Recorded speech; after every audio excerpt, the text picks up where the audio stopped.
Hello, welcome to the Health In Show, an affiliate program of Homeopathy World Community. You've come to the right place to tune in and participate with your comments and questions.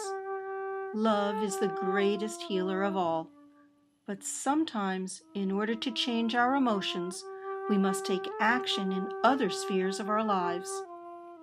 We speak with experts in alternative and complementary health fields and hope you will benefit in some small or great way.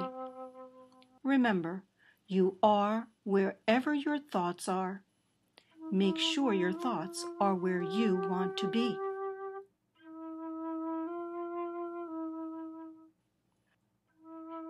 Good day, good evening, good night. Wherever you are in the world, you have arrived at the Health In Show, an affiliate program of Homeopathy World Community. We're excited to bring you the dynamic duo of Shasindra and Bhawisha Joshi, the doctors who are going to teach us about pattern perception today and homeopathy, emotions, everything about life that you ever wanted to know. And we also have Dr. Deepak Sharma on audio, calling from the Orbits Clinic in New Delhi, India, as a co-host. Welcome. Hello everyone. Hello everyone. Hi Ravi.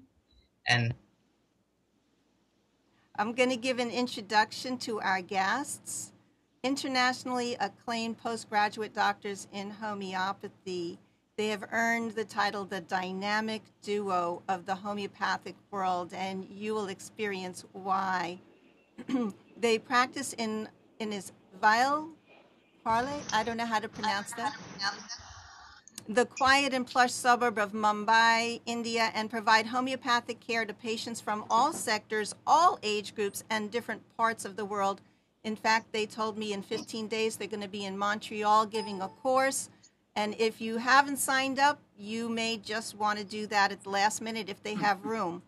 Homeopathy, with its holistic approach, targets the hypothalamic, pituitary, and the adrenal. How many people do you know today say they don't have, their adrenals are gone, or their endocrine system is not functioning? And especially with all the endocrine hormone disruptors in our environment today.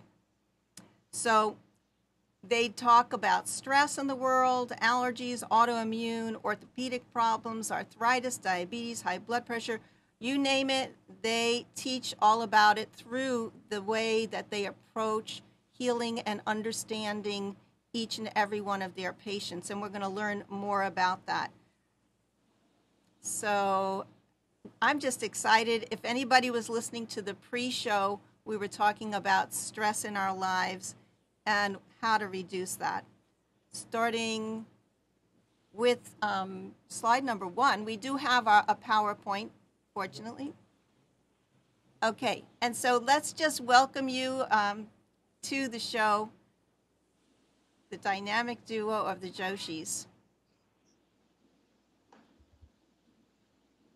Would you like to say hello to, if anybody wants to be, comment. We have already a lot of people in the chat on nissancommunications.com/healthin.php, welcoming our regulars, Michelle, Amnon, our producer, Shelley, Kathy, Gabrielle, and CG, I don't know who you are, Dr. Sharma, Carol, and Carola. There you go. Waving hello, and go out and get more people in. Hello, everybody. Okay. hello So, Joshi. Hello, Deepak. the first slide we have is just the introduction of the program, August 18th, 2012. I found a little quote: humans are pattern-seeking, storytelling animals, and we are quite adept at telling stories about patterns, whether they exist or not. Maybe you want to make a comment about that quote that I found. We contribute generation to generation about our lives through storytelling. And maybe you want to say a comment about that quote. What is interesting about this quote, because, we talk about pattern perception, And for Sachindra and me, every human being has his own hologram or has his own pattern. Now, here it says we are adept at telling stories about patterns, whether they exist or not, which sounds very interesting to me because the patterns don't exist for other people, they exist only for ourselves. So each one has a pattern which is very different from the other person's pattern. Patterns are not reality. Patterns are delusions. But let me tell you one thing. Delusion or illusion is what is the reality. There is nothing like reality. So our delusions or illusions are a form of one type of reality that we must acknowledge and appreciate and utilize to the best that we can to heal or to get along or understand relationships. Absolutely. And that's what we are looking at, Sachindra and me. What is the delusion, illusion, or pattern within each one of us? I just wanted to let everybody know. I'll put it in the chat. You are not seeing anything, right? Oh. No. Yeah. No. You see below the video there is Bamboozer. Stream up. Bamboozer. Click on that. Let's wait 30 seconds. Everybody switch to Bamboozer. And when you see the slide, I'll give you about 30 seconds because they have a commercial in the beginning. Okay. That's right. Okay. I'm going to wave to Sam and Dr. Nayak and Kanya, Dr. Kubushan. More people are coming in, and we're just refreshing our Bamboozer link at the bottom to make sure that the slides will show up. For some reason, it's a little delay today. Should I try a different? It's just spinning. Want me to try again? Okay, it's loaded on our side. Oh, it's loaded? Yeah. Okay. Okay. Well, what? No. It's possible that I need to do my system and make sure I'm connected. Okay. So what I really love to do is to do a little prayer at the beginning. And that one is slide number 2. It says, and usually I make up my own prayer, but this one by Oliver Sacks seemed to really fit the day. To live on a day-to-day basis is insufficient for human beings. We need to transcend, transport, escape. We need meaning, understanding, and explanation. Now that's what all the pattern matching is, making meaning out of it. We need to see all over patterns in our lives. We need hope, the sense of a future, and we need freedom, or at least the illusion of freedom, to get beyond ourselves, whether the telescopes and microscopes and our ever-burgeoning technology, or in states of mind that allow us to travel to other worlds, to rise above our immediate surroundings. We may seek to a relaxing of inhibitions that makes it easier to bond with each other, or transports that make our consciousness of time and mortality easier to bear. We seek a holiday from our inner and outer restrictions, a more intense sense of the here and now, the beauty and value of the world we live in. That's by Oliver Sacks. And I just felt that really is a prayer. Interestingly, he starts to say to live on a day-to-day basis is insufficient. And yet at the end, he says, living in the here and now is really the world we live in, and maybe reduce the stress. So it's a little dichotomy there, but we have to find ways to resolve those two parts of life and time and space that we live in. If you have any comment about that, and then we'll just go on with your program. I think the comments will come as we go through the next slide, so I think we can go on. Okay. Okay, now it's all in your hands. Go ahead. So I have about an hour from now, or 40 minutes? Yes. Okay. Good. Good. So we go to the third slide of what we strongly believe in, Suchindra and me. The main thing that we believe in is that our sickness is our friend and it's here to tell us something. For each one of us, it's not a fight against the sickness. It's to understand what the sickness is telling each one of us. It's actually a journey towards healing, or it's a journey towards transformation. Every sickness, whether it's small or whether it's big, or whether it's pathological, whether it's fatal, whether it's acute, it's here to tell us something about ourselves. If we can listen to it, befriend it, and then allow ourselves to transform or heal. And the third thing that we strongly believe in is that the sickness gives us a message so that we can correct and balance our deep patterns. It's a kind of a messenger which will help us to heal, to transform, and to balance or correct ourselves. But this is about the sickness in each one of us. Now, when we look at sickness as homeopaths, as doctors, as naturopaths, or healers of any modality, yeah? I'm on slide number 4 now. Then I would say, yes, we are fighting the disease, okay? For the individual, the sickness gives a message. But as healers, we are trying to, not a fight would be a very strong word, but we are trying to do something for the disease, yes? Because we're trying to get rid of the disease. However, what we have understood in 17 years of our, day-to-day practice with patients, and in India, as you would know, clinically, we have a large population, so we have a huge number of people walking in and out of our clinics 6 days a week. But what we have learned is that our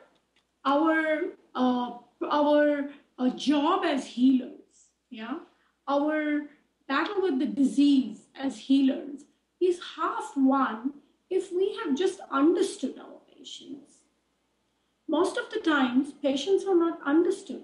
They just come in, they tell their symptoms, we might give a remedy, either on a local level or on a miasmatic level, or an allopath would give something, or a naturopath. But do we really take the time to understand our patients? Half the battle is won if you understand your patients, if you understand what's really bothering them. Now, to understand the patient is nothing but to do a case well, which means understanding is equal to case taking in homeopathy. And that's the reason why case taking is given so much of importance. Because case taking does not just involve taking down the symptoms or making an anamnesis. It involves understanding the whole patient, understanding the core of the personality, understanding the reason why the person behaves in a certain way, so understanding the reactions of the patient, and therefore understanding his disease, and then, of course, making a connection to a similar remedy and giving the prescription. And hence, I would also say that in a lot of our cases, the healing begins from the point of case taking. And almost by the end of the case, the patient has understood something about themselves and the process of healing has already kicked in. And that's very, very important. I would also like to tell you that when a case is well taken for both of us, there is a release of energy in the room. Even before we've given the remedy to the patient, even before the patient has, got better or come down with the blood reports to tell us how much better he is, etc. Much before that, once a case is well taken and we've understood something and the patient has understood something about his own self, it's a complete release of energy. And not only does the patient benefit from that energy, we benefit from it as well. It's a pool of energy that's formed, and we take in from the patient as much as the patient takes from it. Which is why, Debbie, just before the talk, you were talking to us about what do you do for yourselves, yeah? Yoga and meditation, and we were talking of de-stressing. For Sachindra and me, a case well taken is also a very good de-stressor because it really relaxes and releases that fresh, good, positive energy in the room. I mean, that is true. Because in years, we have been more than happy and more than willing to take a case on a day when we are not working or on the day when we maybe are in a holiday mood. But if the case is challenging, if there is something that we would like to understand from that person and there is something demanding that makes us feel that, okay, we need to give in our time, that itself acts like a good break because you get stimulated, you're releasing a lot of energy, and you get a sense of satisfaction. So we now go to the next slide, which is the fifth one. Now, since Sachindra and I have stressed so much on the importance of case taking, I want to tell you this. Case taking is different for every homeopath. Very often people say that case taking depends on the patient, how the patient walks in, and is this patient going to speak to you? Every patient is different, and therefore case taking changes from patient to patient. I completely agree with that. But what I want to also add is that case taking changes from practitioner to practitioner. Since case taking is about understanding your patient, it's also about what are you comfortable with and how would you like to trace this journey into the patient's core. Yeah. In fact, I really like what Harry Van de Zee is a very dear friend of ours, the editor of the Links, and he wrote in the 2014 first issue of Links about case taking being a pathless land. Yeah, it's really a pathless land, and you can chart any course, you can take any path that's comfortable to you and to your patient, and that which leads you to the core of the patient in a very, very gentle, yes, and reassuring way. The manner in which you do case taking has to be a very friendly, gentle, and a reassuring way. Yeah. Now, we go to the next slide. So every person, every homeopath has a different style of case taking, which is why you have so many homeopaths coming here to teach you or to express or to share their experiences.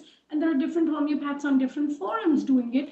And we all pick up what we like, or we all pick up what we are prone to or what we are comfortable with. Yeah. So, and then we also make a mix of different styles. Yeah. We pick up a little bit from here and there, and we create our own style in this land of case taking. Now, I just want to share with you today what is our style. Yeah, what is the Joshi's path in this pathless land? And that is the path of pattern perception. We call it pattern perception because we are perceiving patterns in the patient. We go to the 7th slide. Yeah. This is taken from, it's a little quote taken from my first book, Homeopathy and Patterns in the Periodic Table, where I have explained the deep patterns of individuals, and I've explained the deep patterns of animal, mineral, and plant remedies, and then focused on the periodic table. But in the first part of the book, we explain the concept of pattern in each individual. And in each individual, the pattern does not mean It's not unifocused. It's created with the help of several threads intricately woven into each other. And it has negative and positive both within itself. And to an equal extent or equal weight on either sides. What I mean is that if a person is sensitive to dishonesty, or if a person is very honest, and that's one part of his pattern, then the other part automatically is that he is sensitive to dishonesty and that he's going to be bothered by the opposite of honesty, which is dishonesty. If a person has beauty in the pattern, and they only talk about beauty and beautiful things and lovely things, then the opposite of that, which is ugliness or dirty, will equally be a part of that pattern. And when we see a patient, we try to see this whole pattern, the positive and the negative, because the positive and the negative both are in the same person. And that's what we have written here, that the I is what people consider to be themselves, while the you is everything else that they consider to be separate to I. I am beautiful, the dirt is outside, that's the you. I am honest, that's the I. The dishonesty is outside, that's the you. This is how we separate ourselves from everything in the surroundings. But the truth is that the not I or the you exists only in relevance to the I.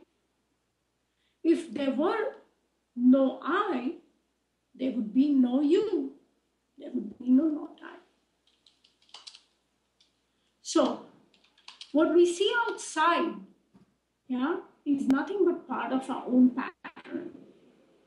And that's why when the patient tells me something about a situation in his life, I listen to the situation very carefully, because that situation he's explaining as an outside thing is not an outside thing. Of that situation, it's part of his own personality. A person would explain that same situation in a completely different way, because it would be part of his perception, his personality, which means each of us has our own different realities. Yeah. So the idea is to go so deep down in every case so that we understand this deep pattern of the individual. Why should we go into pattern? I'm on slide number 8. Why should we think of patterns? The reason I'm speaking about patterns is because we base our concept of case taking or our concept of pattern perception on two very important laws of nature. The first one is that the only constant in universe is change. That's the only constant thing. Everything is constantly changing, growing, transforming, evolving. You can name it whatever. Yeah? But everything is constantly undergoing change. Nothing is stable. And the second most important thing is that the core of everything in this universe is energy.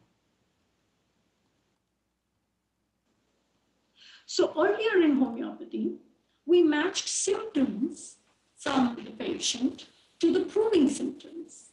Yeah, that was one way of pattern perception at a symptom level. Today, we go way deep down into the core personality of the person. We find out that hologram, we find out that pattern of the person, and then we compare it to a pattern in nature. So we are doing the same thing. We're just doing it at a depth, at a almost and not almost, at a very energetic depth, dynamic depth. Yeah, let's put it like that. Now, the way Sachindra and I see it, I'm on slide number 9. I just want to tell you a little bit of how we work, and then we go further with the case. The way we believe it, the way we see it, is that each one of us has a basic prototype or pattern which has been there with us from the very beginning. And there are several reasons for that pattern. Our genetics, our own DNA, yes, the different situations, yeah, that created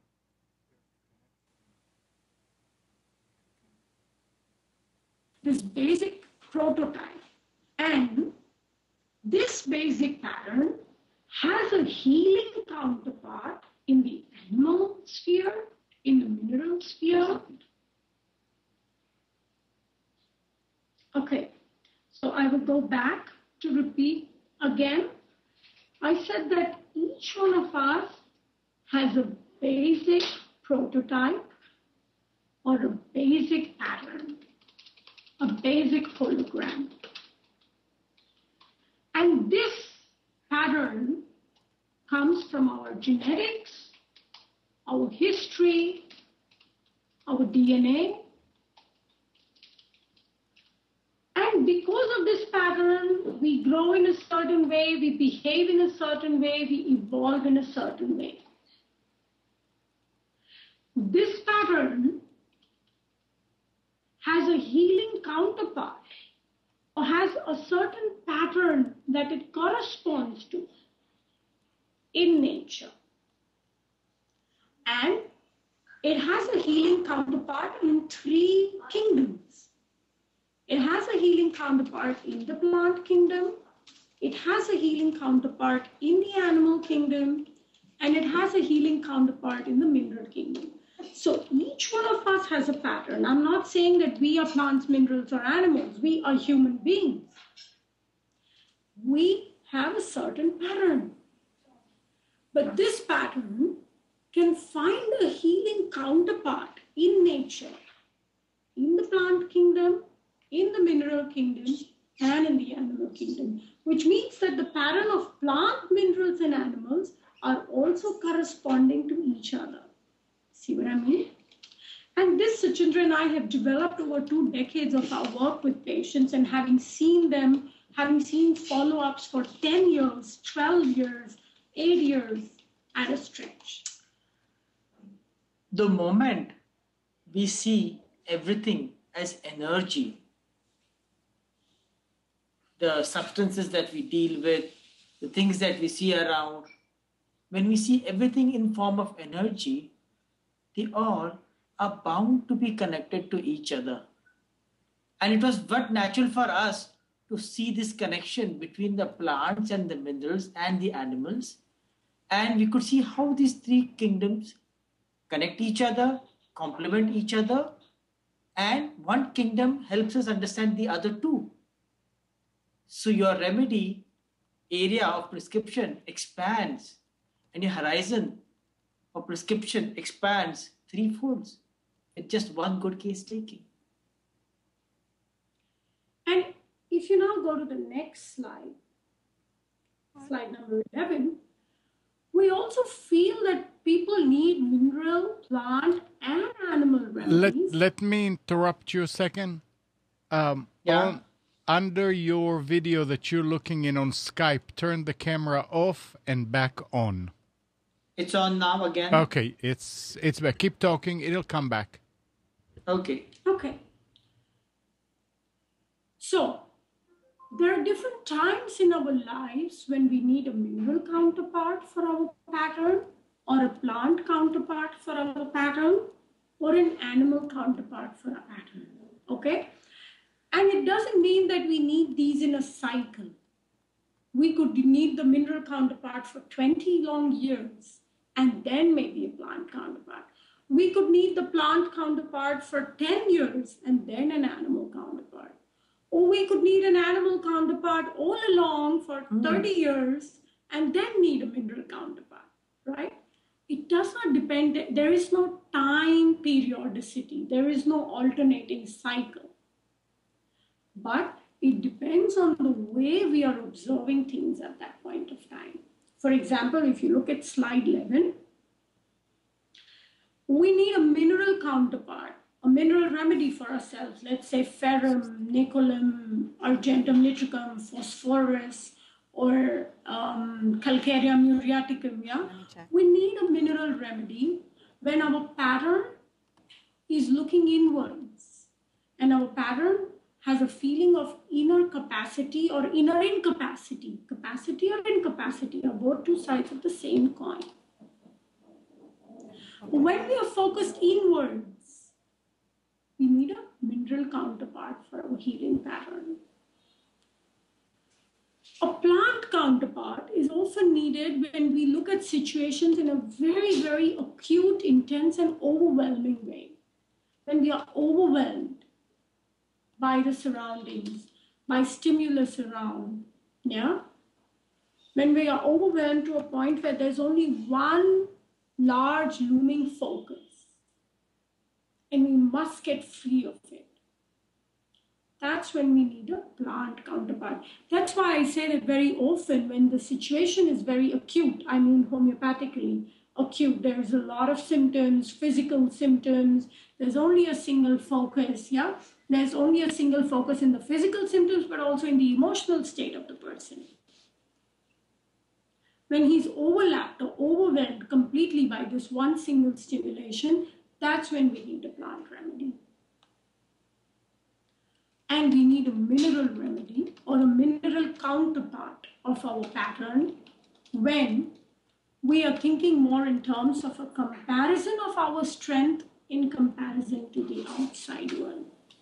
When we are thinking of a comparison of our capacity, when we are thinking of a conflict between us and the outside world. That's when we need the animal counterpart. So each one of us may need these different counterparts. However, what is important to understand is that that mineral, plant, and animal have some connection to each other. If you look at them homeopathically, their physical symptoms, proving symptoms might be similar. Clearly, their pattern is very, very similar.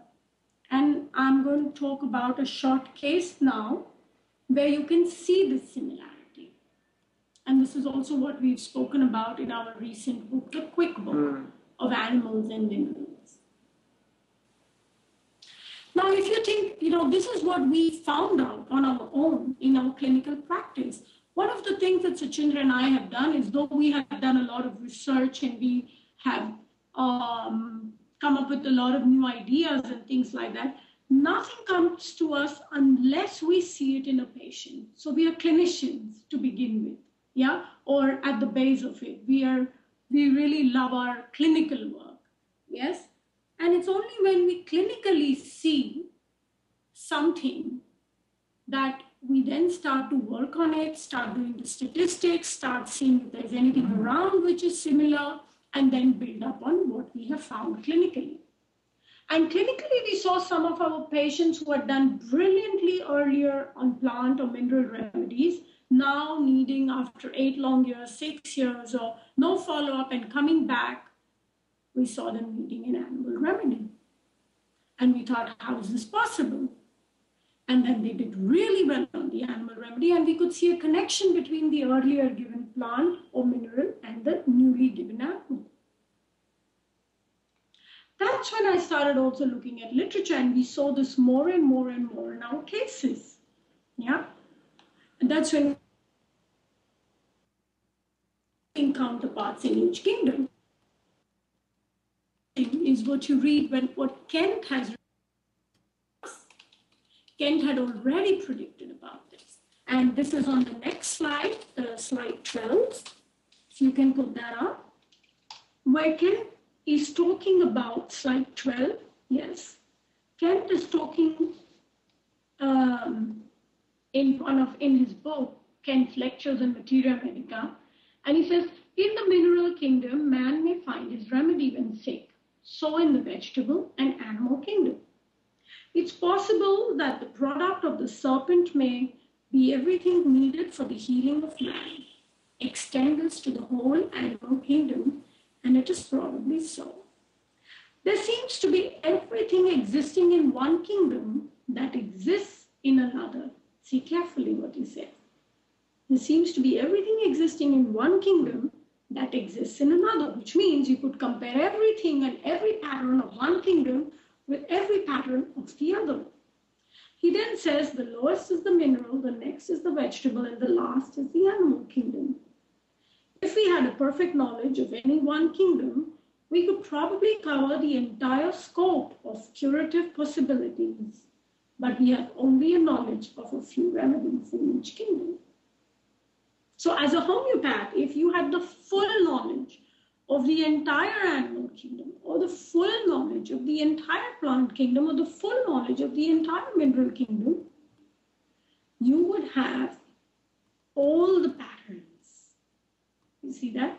And we could use just that one kingdom to heal all ailments and all illnesses. You need to understand the entirety of that entire kingdom to be able to use that and prescribe. And so what Sachindra and I then started doing is the study of the whole animal kingdom. We had anyways done the study and the work on the periodic table, the entire periodic table. So this time, we then started with the study of the entire animal kingdom, which is the next slide. It's just a fun slide for everyone to look at. Which slide? That's slide 13. Slide 13. Okay. Is this a famous painting? I think it is, huh? Yeah, I think it is also. I don't know the artist. I have to find out the source, though. It's a very famous one. And so what we did is, if you go to the next slide, 14, we tried to find, actually these are animated, Debbie, so they should be moving if you do a F5 but if they don't move, it's okay. It's just a fun thing to see all the animals moving on a black PowerPoint. So we started to then work and understand all the different peculiarities from the sponges, the crustaceans, the mollusks, to the vertebrates, the fish, the amphibians, the mammals, the reptiles, and tried to see as many patterns as we could in the animal kingdom and then compare it with the mineral kingdom. And it was amazing what we saw through our clinical work as well as through our study of these animals. That brings me to the next case. Today, how much time do we have? Can you just tell me so that I can about half hour? Yeah. Okay. I saw about 2 years ago. Okay. This is the slide 15 now. Slide 15. It's a case of a woman that I saw about 2.5 years ago.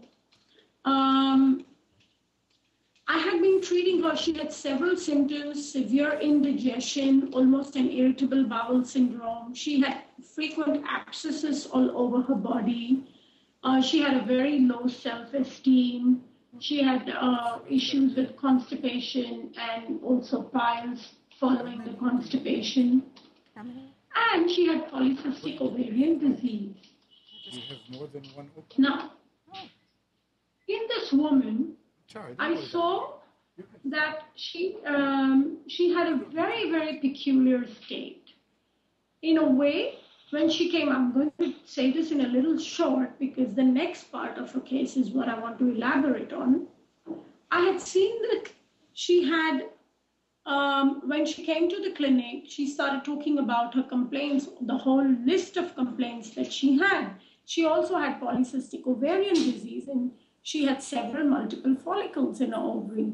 But she says, don't touch my ovaries because I'm doing the follicular study with my doctor and I'm maybe even trying to get pregnant. So I need to continue with the follicular study and the hormones every month. And I said, it doesn't work that way. And she said, no, you have to help me out, but I continue with my follicular study. So I said, okay, fine. But let me just understand you as a person. Let me understand your personality as a person. And told me that with all her complaints, she felt really very low self-esteem. She couldn't work, she couldn't go to work. As a child, she was always treated as, a very weak child. So she was never allowed to do things. She was never allowed to speak up. Even if she said something. I'm on slide 15. Don't go to 16 yet. Oh. I'm still on 15. Oh, okay. She wasn't allowed to speak up. And she said, I feel like my father and my mother have hardly allowed me to say anything. Like I have almost no identity of mine. And she says, she had come with her husband. She's a married woman. And she says, I totally depend on my mother or my father or my husband to make decisions for me. And I feel really sorry about it because actually I'm a very strong woman. And on one side, I have very strong opinions and I feel very strongly about things in my mind, but they remain in my mind. They never come out. Never. And every time I brood, every time I'm angry, every time I feel I wanted red and I got blue just because I didn't use my voice, I didn't speak out. Those are the times when I start developing an abscess. Those are the times when I start maybe having constipation. And it was very, very clearly related to the suppression of her choices, suppression of her identity. Now, this feeling that her identity is suppressed, yet at the same time, she is very, very dependent on the people who are suppressing it, her husband, her mother, her father, the people around. This is very typical to magnesium muriaticum in the third row of the periodic table, because the third row of the periodic table, according to us, and according to the sensation method as well, corresponds to the row of identity, where people have issues developing their choices, developing their identity. On the left-hand side, where you have elements like sodium and magnesium and aluminum, they have difficulty developing the identity. On the right-hand side, where you have remedies like sulfur, phosphorus, and chlorine or muriaticum, they are extremely pushy and want to express their identity. And this woman was a perfect combination of the two.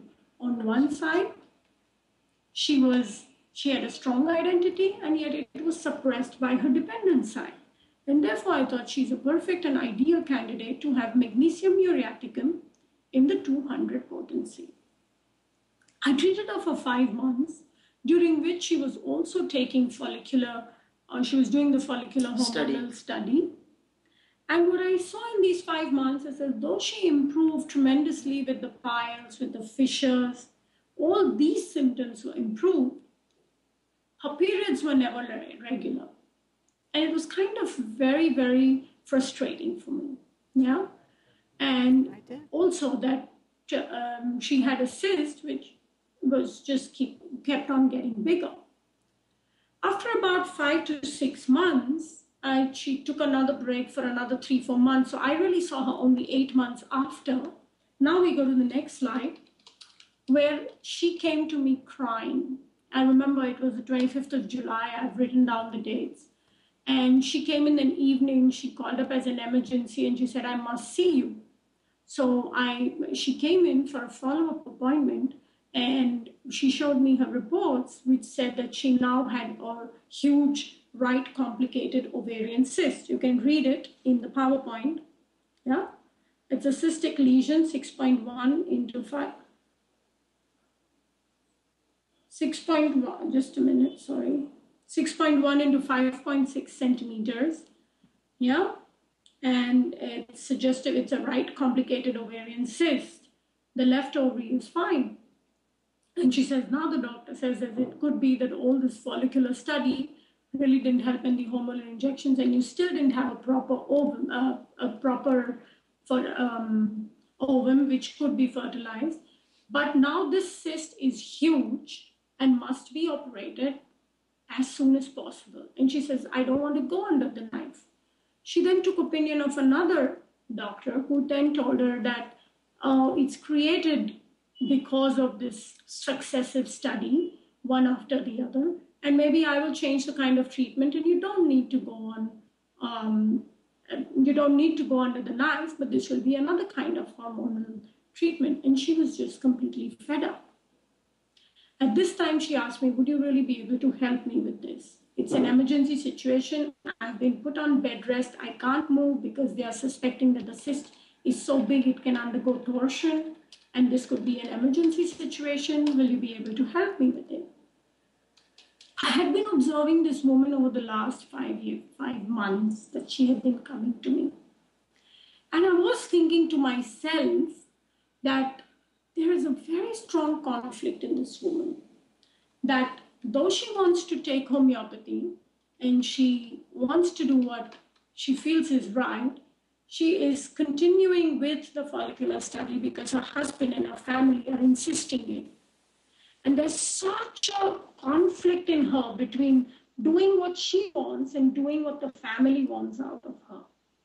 I could almost see that in some of the some of the follow-ups that she came, there was such anger and resentment as the couple came to me. And yet this resentment and anger was so hidden. Yeah, it was like boiling, but underneath.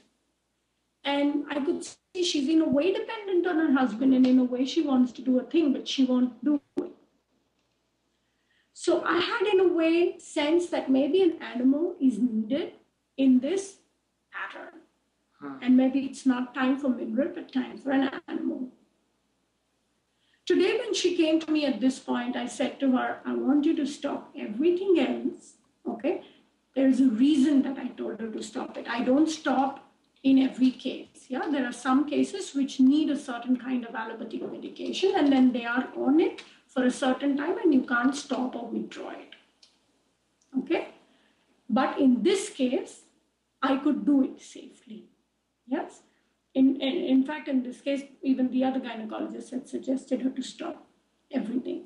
She was not on anything. She was not going to go for the next follicular study. And I told her, now you will continue with just what I'm giving you.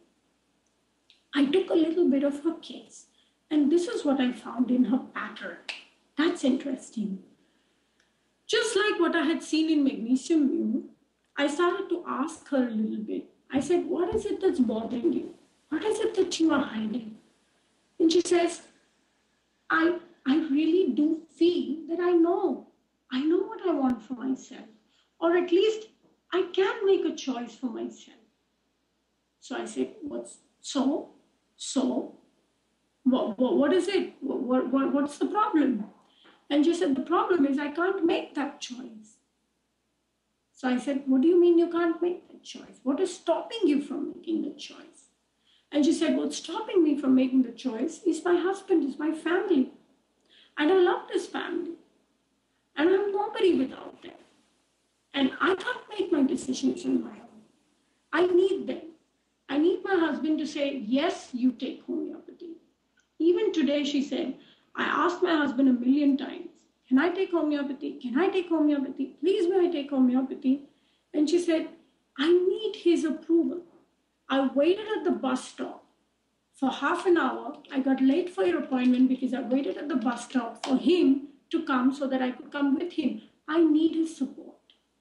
And I said, what happens to you if you don't have his support? Because you see, in her pattern, what I see is a compulsion to belong, a need to have support. And I need to know what is deep down in this pattern. And she said, we are all social people. We need our group. We need our people. We need this group. And I said, why do you need this group? Tell me, what is this compulsion? And she said, I depend on them. I don't think I can ever survive. So I said, tell me this, that you don't think you can survive. And she says, have you ever seen, a stray dog or a stray cat or any animal in the wild? And I said, no, tell me, what have you seen in these animals in the wild? And she says, the moment their parents go away, the little babies are taken away. The moment that animal is alone, somebody else comes and attacks it. They are so vulnerable without the support. So now I could see here very clearly there was a need to be a part of a group, a need to be a part of a pack, a part of a herd. This was part of a pattern. This was the dependence that I could also see earlier in magnesium. What if the person says cannot live alone? So if a person says cannot live alone, it is also the same thing. It's the necessity for a group. I can't live alone. Now I ask the person, what is this feeling you can't live alone? If it comes to vulnerability and attack, then I think of an animal pattern. But if it comes to I can't live alone, I can't make my decisions alone, I'm so incapable of being on my own, I would think of a mineral pattern. That's the difference. And here she clearly explained to me that it's the vulnerability to attack when you are left without your group. She then told me that it was very, very important that every decision she took, every dress she wore, every, dish she made, it needed to be appreciated by her husband, by her father, by her mother, by all the people around her. And it was very important for her that they appreciate it. If they wouldn't appreciate it, she would feel very, very neglected. So I said, what's the experience of neglect? And she said, that's the same thing, that they don't approve of me. And if they don't approve of me, they're not going to support me anymore. So in a way, every approval she needed was also for that support or that survival. Yeah. But what did she do for that survival in the group? She tried to gain appreciation. She tried to do things to attract their attention. My husband needs to tell me 50 times, good, I look nice, he loves me. Because if he doesn't tell me, I keep on feeling he's going to throw me out. He's going to isolate me. Enough. This is my low self-esteem. And she says, I completely make him crazy sometimes with all my, desires to be appreciated. And then she says, if he does, and she also works hard. She literally, we have this expression in the Indian language called licking, Yeah, I lick the person, which means I try everything to please the person. And she says, I'm seeking from within. Why am I trying to please him so much? Why am I trying to please my father so much? Why am I trying to do so much? And who am I then? I've lost my identity if I've tried to please them so much. So you see, she has a conflict in her pattern. She has a conflict in her pattern that on one side, she must have an identity, but on the other, she must conform to a group. And this is still very similar to magnesium muriaticum, where there was dependence and independence. But here, I see a more animal trait. And this is the trait, or this is the pattern that I see in mammals, where one must to be able to survive. One must have enough support of the group to be able to survive. The next important thing was the fact that she was pleasing. She was constantly pleasing people. Yeah? Now, if you look at the remedy, if you look at laccaninum in the Materia Medica, you have rubrics in laccaninum. Delusion appreciated, she is not. Delusion neglected, she is. Delusion dirty. Why do you have these delusions? Because when you look at the dog, She didn't tell yet. yeah, Now she's telling. the dog is an animal or an individual, yeah. The dog is an animal or an individual who's constantly trying to please his master. And why should you please? Because if you don't please, you will not be part of the pack. Yeah? No, I'm still on slide 16. I'm still on slide 16. I want to explain to you the and which is what she exactly had in the rubric. She had, if I take her symptoms, if I take her emotional state, then she had this main delusion neglected that she is. Yeah? Delusion dirty, which are all symptoms of lack of alignment. But more than just symptoms, she was giving me the whole pattern of the domestic dog. She then told me the next thing. She said, feel like, the dog of I have to please my father. I have to please my husband to be part of that circle. And they can shoo me away.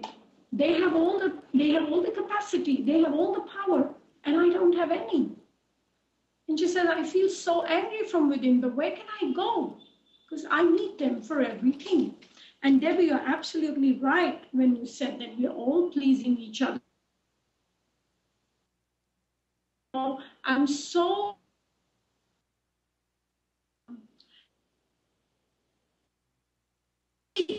by the different patterns that different mammals. Rhino pleases to be part of the group, the way Loxodonta, which is the elephant, pleases to be part of the group, the way the wolf pleases to be part of the group. Each mammal to be part of the group pleases a different way. And the way the dog does it is by making himself feel very small, very humiliated, and licking up, buttering up, constantly trying to please and then lament that they are not appreciated. Which is why aconium is very, very similar to the third row of the periodic table, the magnesium muriaticum. Elephant, wolf, and mammals have different methods of pleasing the group. Yes, that's what I say. Okay, now we go to the next slide, that's slide 17. Yeah, lacanium. Then we go to the next slide, 18. That's the remedy we gave to this woman, lacanium 200, single dose. Yes, on the 25th of July 2012. Yeah, within a month,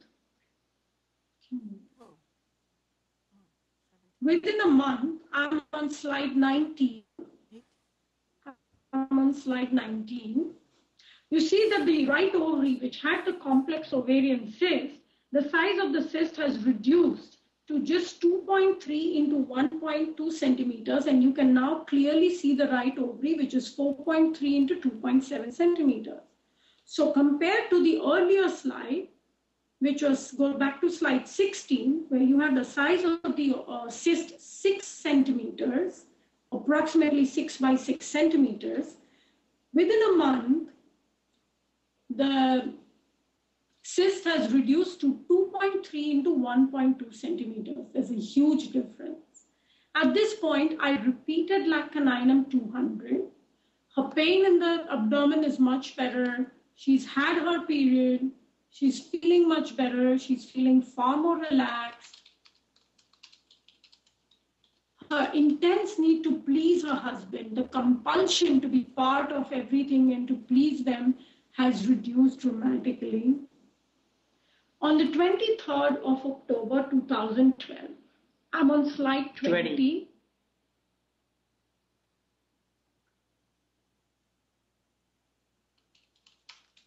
On 23rd of 10, 2012, there is absolutely no cyst in the ovary. So just from the 25th of July to the 23rd of October, July, August, September, yeah, 3 months, the end of July, 25th of July. So really just August, September, and October.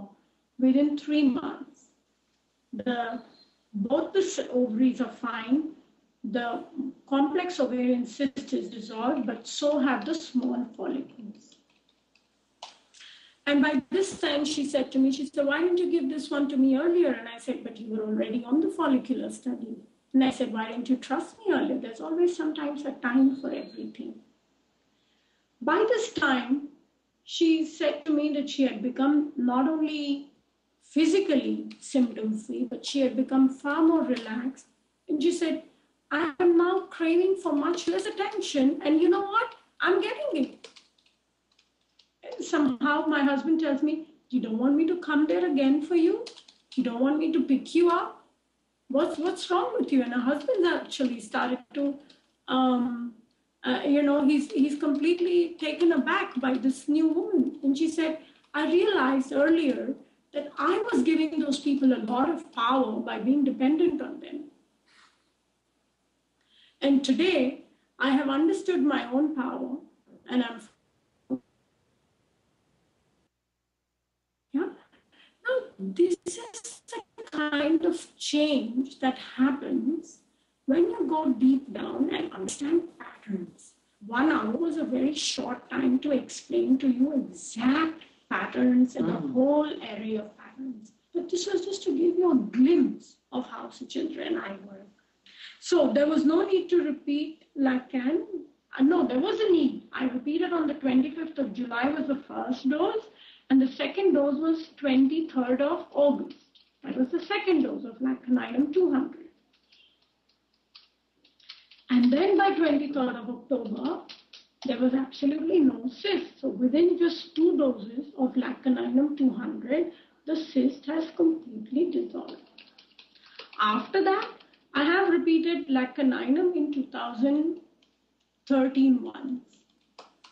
And then she has been traveling, so I haven't seen her personally, but she hasn't complained of any symptoms. She's done a sonography again, there have been no cysts, and she's absolutely fit and fine on that level, including the fact that she also took up a better job, she went in for a promotion, so she's also better on the emotional front. Now, what I wanted to say was, I have clearly seen a link between mineral patterns and animal patterns and also plant patterns, but we haven't yet worked out that whole table. At the moment, we have worked extensively on the mineral and the animal pattern link. And that is what we have, I'm on slide 22 now. There was a slide 21 in between, which was just a picture to show a mineral and animal. Yeah. And that's the picture of our quick book, the book that we have. It's a short table book. It's not a very big book. It's a very short schematic representation of our work. It's more like a table side book, which we can quickly use to refer which are the minerals and the animals in certain rows. So now I'm on slide 23. 23. What we've done is, as you see the periodic table, now there is a development as you go down the elements in the periodic table. There is a whole lot of development in the elements. If you look at human patterns, there's a whole lot of development of ego, strength, and capacity as you go down the period. And what we've done, Suchindra and I, what we've done with our work is, we've superimposed the animals on the periodic table, and we've also classified the animals according to their strength and capacity and position in the food chain. So if you look at the next slide, the rows of the periodic table where you have certain minerals and elements correspond to specific animals which are also in that particular stage of development. For example, the third row compares to sheep, dog, domestic animals, and cats. Now, it's so interesting that we found this correspondence. and used it several times in our cases. And I was in Belgium this year, where there was a man who was talking about animals in domestication. And he said that animals in domestication are really stunted at the toddler phase in life and that they are struggling for their identity. Yeah? And that's exactly what is the third row of the periodic table. The third row of the periodic table with sodium, magnesium, aluminium, phosphorus, sulfur, chlorine, silica, are struggling with their identity. And we have put them from the toddler to the teenage phase of our life. So it's so interesting that what we had thought of and the way we put it in our book, somebody who has nothing to do with homeopathy said exactly the same thing about these animals. So it must be a universal truth.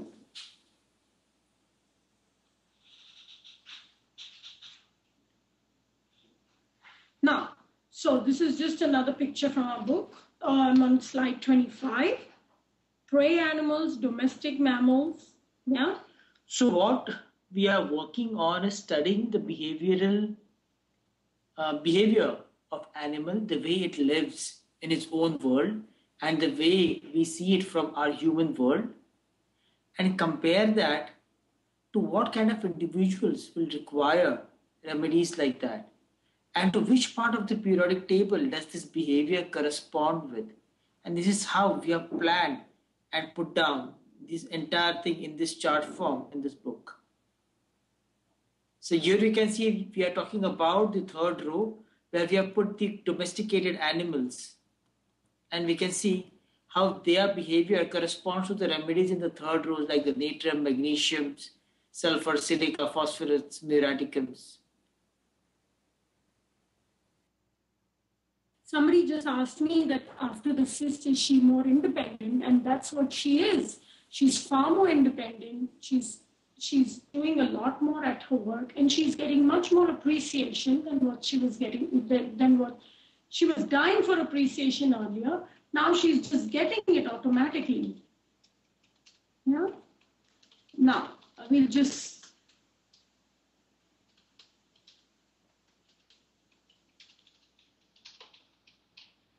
I think, did you tell them that on the YouTube they have put the cookbook and they can see how to work on? So we have got clips about our QuickBook and the way we see it and its content on YouTube. So if you just type Bhavisha Sachindra and QuickBook, you can read about the book and read about the philosophy and the contents as well.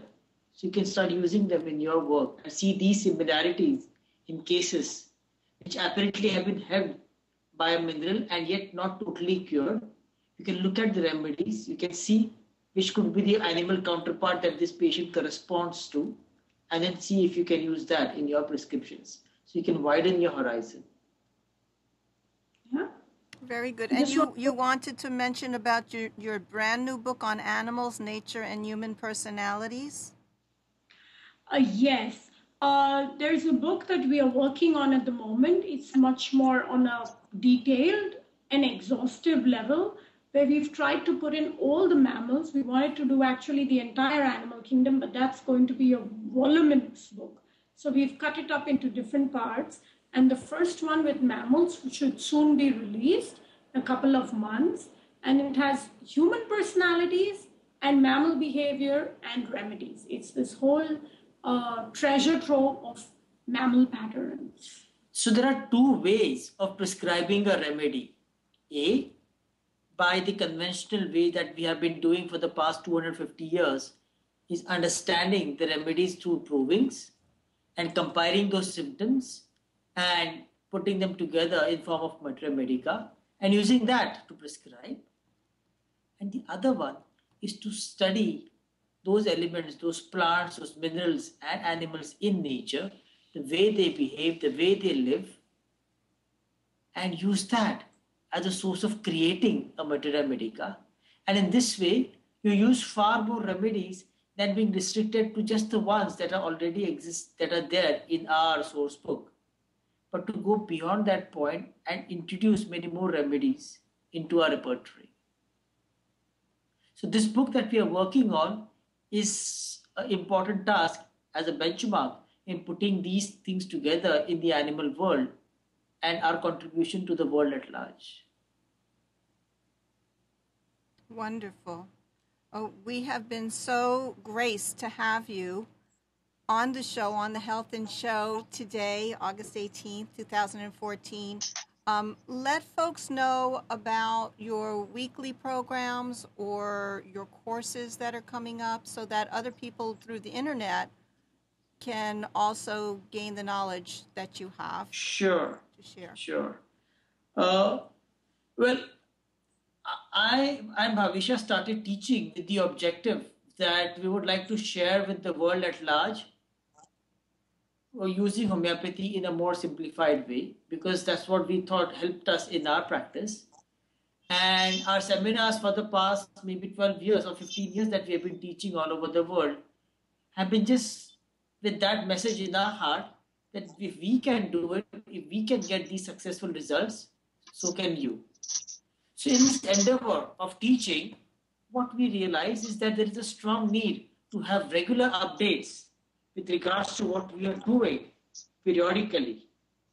And in this endeavor of promoting our knowledge to people at large, we have been doing our monthly online webinar series, which has been going on for the past 3 years successfully, where people from different parts of the world have come together on this wonderful platform.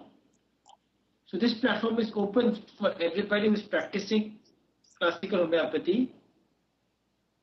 And this happens every month for 2 hours, where participants are given cases from our side, which you work on, and we discuss the solution together. We also encourage participants to share their difficult cases. It's not possible, and we give them suggestions from our side, and the whole team works together to find a solution for a patient. So this is a collective way of learning and teaching and progressing yourself in homeopathy. So I'll just pasted the link about our work where you can know about these webinars. And of course, you can visit our site for anything that you want, books, seminars, or any teaching that we are doing. Or if you have any doubts or queries regarding anything, then do visit us. Yeah, and we are always there to help. Wonderful. And work together. Well, we're just so pleased and honored to have you. And I want to thank you for this particular case that you demonstrated, kind of the miraculous ability of homeopathy to change pathology, which is, a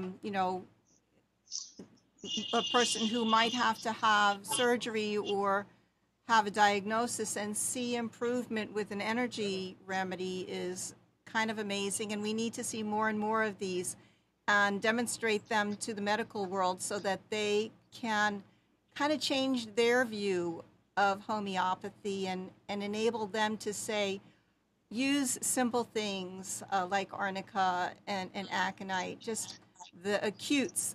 Maybe that would be the introduction for them.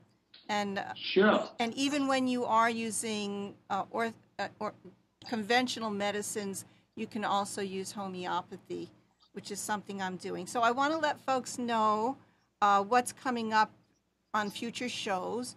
I'm going to take a break, and if anybody wants to do prayers for me, I would appreciate any kind of healing light prayers for my well-being. And on September 1, Dr. Edward Condraut is going to be doing a program on eye health, and he is the expert on that. September 29th, Ambika Waters will be back. I think she's going to talk about color therapy again or something new. October 13th, we have Mike Andrews from the UK, who has just published a new book on autism, which should be very enlightening. If anyone wants to watch any of the archives, we do have them right here on Nissan Communications, both in audio form and video form. I also put them up on homeopathyworldcommunity.com and YouTube. You can visit us on Facebook, Homeopathy World Community, and Alan Phillips is continuing the Blog Talk Radio on Wednesday evenings. And even though I am no longer doing those programs, I advocate for learning about the effects of vaccinations and how to be an advocate for your family and your children. So I think that's it for today. And it's really been incredible educational programming and very enlightening and healing, de-stressing, and wishing everyone lots and lots of love, peace in the world, and light. Until next time, bye-bye. Bye-bye, everyone. Bye, Bye-bye. Dr. Sharma.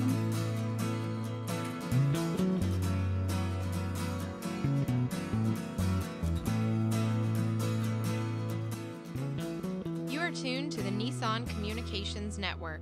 Our weekly lineup of call-in programs includes Computers 2K Now with Amnon Nissan, Health In with Debbie Bruck, Breaking Free with Marilyn Shannon, Lessons of Vietnam with NCVVI members, The Tanya Love Show, Reawaken Your Brilliance with Julie Seibert, and if you tuned in too late, you can always watch each program in its entirety or download an MP3 audio file of it at www.nissancommunications.com. Sponsored by Atomus.com, makers of quality video recorders and converters for professionals. That VidBlasterGuy.com, CarolinaApparel.com, and DeltaForce.net.